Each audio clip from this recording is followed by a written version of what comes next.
السلام علیکم ورحمۃ اللہ وبرکاتہ۔ ان الدین عند اللہ الاسلام، اللہ کے ہاں دین اسلام ہی ہے۔ ومن یبتغی غیر الاسلام دینا فلن یقبل منہ، اسلام کے علاوہ اگر کوئی اور دین لے کے آئے تو اللہ تعالیٰ فرماتے ہیں کہ اس سے ہرگز قبول نہیں کیا جائے گا۔ اور اسلام بھی کیسا ہونا چاہیے، اللہ تعالیٰ اس بات کا حکم دیتے ہوئے ارشاد فرماتے ہیں یا ایھا الذین آمنوا ادخلوا فی السلم کافہ، کہ ایمان والو اسلام میں پورے کے پورے داخل ہو جاؤ۔ اسلام میں پورے داخل ہونے والا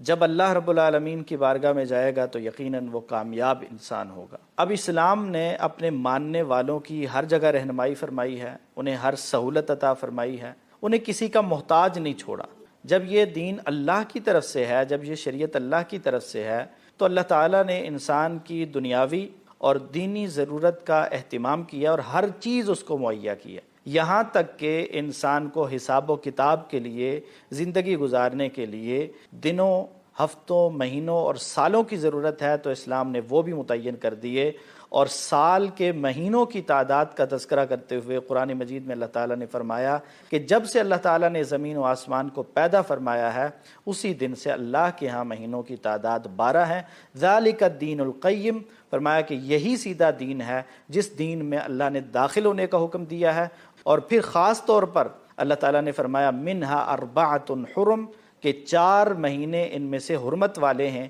اور ان حرمت والے مہینوں کے بارے میں بالخصوص حکم دیتے ہوئے فرمایا فلا تظلموا فیہن انفسکم، کہ ان حرمت والے مہینوں میں بالخصوص تم نے اپنے اوپر ظلم نہیں کرنا، زیادتی نہیں کرنی۔ ظلم جو ہے وہ کسی بھی صورت جائز نہیں ہے۔ سال کے 12 مہینوں میں کوئی ایک دن بھی ایسا نہیں ہے جس دن ظلم جائز ہو، حلال ہو، بلکہ ظلم کے بارے میں رسول اللہ صلی اللہ علیہ وسلم نے فرمایا الظلم ظلمات یوم القیامہ، دنیا میں ایک ظلم قیامت والے دن بہت ساری تاریکیوں اور اندھیروں کا باعث بنے گا، لیکن ان 4 مہینوں میں بالخصوص اللہ تعالیٰ فرماتے ہیں فلا تظلموا فیہن انفسکم، کہ ان مہینوں میں تم نے اپنے اوپر ظلم نہیں کرنا، زیادتی نہیں کرنی، چاہے وہ خون بہانے کی صورت میں ہو، چاہے وہ کسی کی جان لینے کی صورت میں ہو، چاہے کسی کا مال لینے کی صورت میں ہو ناحق طریقے سے، یا کسی کی عزت و آبرو پہ ہاتھ اٹھانے یا زبان چلانے کی صورت میں ہو، تو کسی بھی صورت میں ظلم نہیں کیا جا سکتا۔ اور اس سے پہلے کے مہینے میں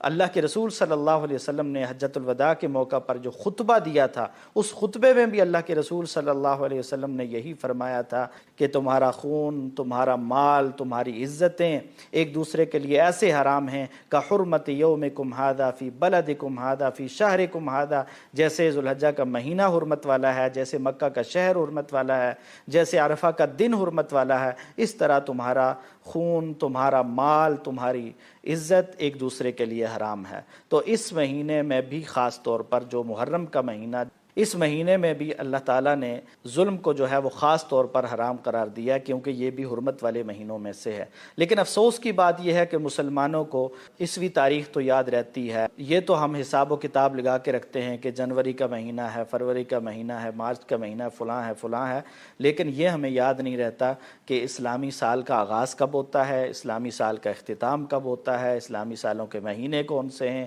ان مہینوں کے نام کیا ہیں، ان میں سے حرمت والے مہینے کون سے ہیں، ان حرمت والے مہینوں کی حرمت میں خاص چیز کون سی ہے جس سے ہم نے اپنے آپ کو بچانا ہے۔ تو یہ ساری چیزیں ہم بھول جاتے ہیں۔ کاش کہ ہم اسلام میں پورے کے پورے داخل ہو جائیں اور پھر ہمارا ہر کام، دیکھیں ہمارے لیے تو اسلام نے جو کچھ دیا ہے، ہمارا تو ہر کام ہی اسلامی مہینے کے حساب سے ہے۔ ہم نے روزے رکھنے ہیں تو اسلامی سال کے حساب سے، ہم نے زکوٰۃ دینی ہے تو اسلامی سال کے حساب سے، حج کرنا ہے تو اسلامی مہینے کے حساب سے، اسی طرح اگر کہیں عدت کا معاملہ ہے یا باقی چیزوں میں معاملات میں